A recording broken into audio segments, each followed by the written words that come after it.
जब सारी दुनिया गहरी नींद में होती है, तब कैलाश के घने अंधेरे में एक दिव्य शक्ति जाग उठती है। महाकाल अपनी आंखें खोलते हैं। ये सुबह 3:40 बजे का एक प्राचीन रहस्य है। एक ऐसी शक्ति जिसके बारे में ऋषि मुनि तो जानते थे, लेकिन आज हम उसे लगभग भुला चुके हैं। तो सवाल उठता है कि यह शक्तिशाली रहस्य क्यों दफन हो गया? क्योंकि सुबह 3:40 पर जागना सिर्फ एक आदत बदलना नहीं है, ये एक बहुत गहरा ट्रांसफॉर्मेशन है। जो इस समय जागता है वो साधारण नहीं रह सकता। आइए समझते हैं ऐसा क्यों है।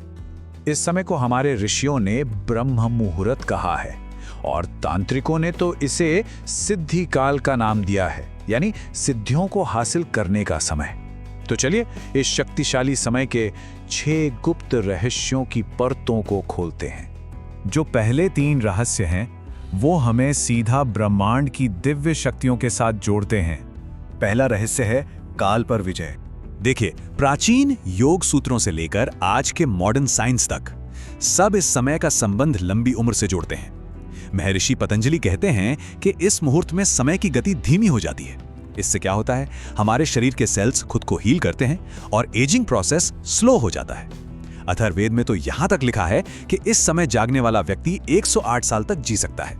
और कमाल की बात यह है कि आज का विज्ञान भी यही कह रहा है। रिसर्च बताती है कि जो लोग 4 बजे से पहले उठते हैं वो अक्सर लंबी जिंदगी जीते हैं। दूसरा रहस्य है त्रिगुणों की साधना। शिव पुराण के हिसाब से ये पूरी कायनात 3 गुणों से चलती है। रात के समय तमस गुण हावी होता है, यानी अंधकार और आलस। दिन में रजस गुण का प्रभाव होता है, यानी गुस्सा, बेचैनी। लेकिन सुबह 3:40 बजे का जो वक्त है वो सिर्फ सत्व गुण का होता है। ये शुद्धता, शांति और स्पष्टता का पल है। इस समय मन एक साफ आईने की तरह बिल्कुल निर्मल हो जाता है। और तीसरा रहस्य, ये हमारी आंतरिक दृष्टि से जुड़ा है। हमारे माथे के ठीक बीच में आज्ञा चक्र होता है, जिसे तंत्र में तीसरी आंख भी कहा जाता है। ये चक्र ठीक 3:30 बजे सबसे ज्यादा एक्टिव होता है। क्यों? क्योंकि यही वो समय है जब हमारे शरीर में मेलाटोनिन हार्मोन का प्रोडक्शन अपने पीक पर होता है।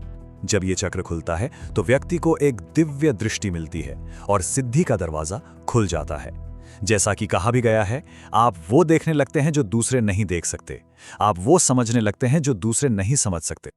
चलिए अब आगे बढ़ते हैं और देखते हैं कि ये कैसे हमारी अपनी ऊर्जा को एक अलग ही लेवल पर ले जाता है।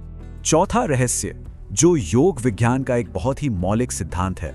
योग विज्ञान कहता है कि हमारे अंदर 72,000 नाड़ियां हैं, मतलब एनर्जी के बारीक रास्ते। सुबह 3:40 बजे जब हवा में प्राण ऊर्जा सबसे ज्यादा शुद्ध और घनी होती है, तो ये इन सभी नाड़ियों की सफाई करती है। और जब ये एनर्जी के रास्ते साफ हो जाते हैं तो अंदर सोई हुई कुंडलिनी शक्ति जागृत हो जाती है। अब आते हैं 5वें रहस्य पर।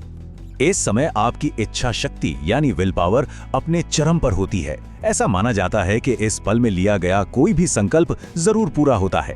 यही वजह है कि बड़े बड़े तपस्वी अपनी सबसे गहरी साधना के लिए इसी समय को चुनते थे।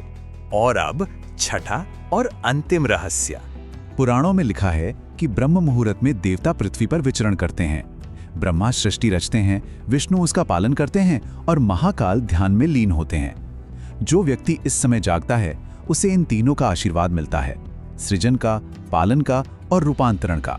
तो अब जब ये साफ हो गया है कि इस समय क्यों जागना है, तो ये समझते हैं कि इसे करना कैसे है। और इसकी शुरुआत होती है ऋषियों की एक बहुत जरूरी चेतावनी से। ऋषियों ने सिर्फ एक शब्द में चेतावनी दी है, क्रमेण, जिसका मतलब है धीरे धीरे। इस बदलाव को एकदम से करने की कोशिश शरीर को एक शॉक दे सकती है और मन को भी तोड़ सकती है। इसे आहिस्ता आहिस्ता, कदम दर कदम अपनाना ही एकमात्र सुरक्षित रास्ता है।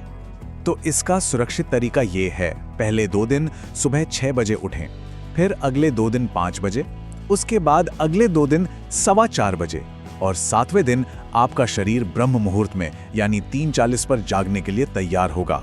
यही सही तरीका है।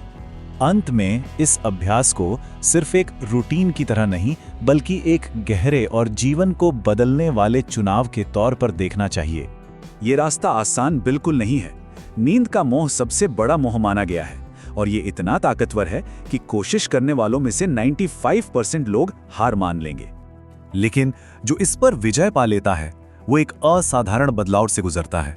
वो इंसान फिर कभी साधारण नहीं रहता, क्योंकि उसने अपने शरीर, मन और आत्मा तीनों पर जीत हासिल कर ली है। महाकाल हर रात सृष्टि की रक्षा के लिए जागते हैं। अब सवाल यह है कि आपका उद्देश्य क्या है? आप किस लिए जागेंगे? ये फैसला आपका है।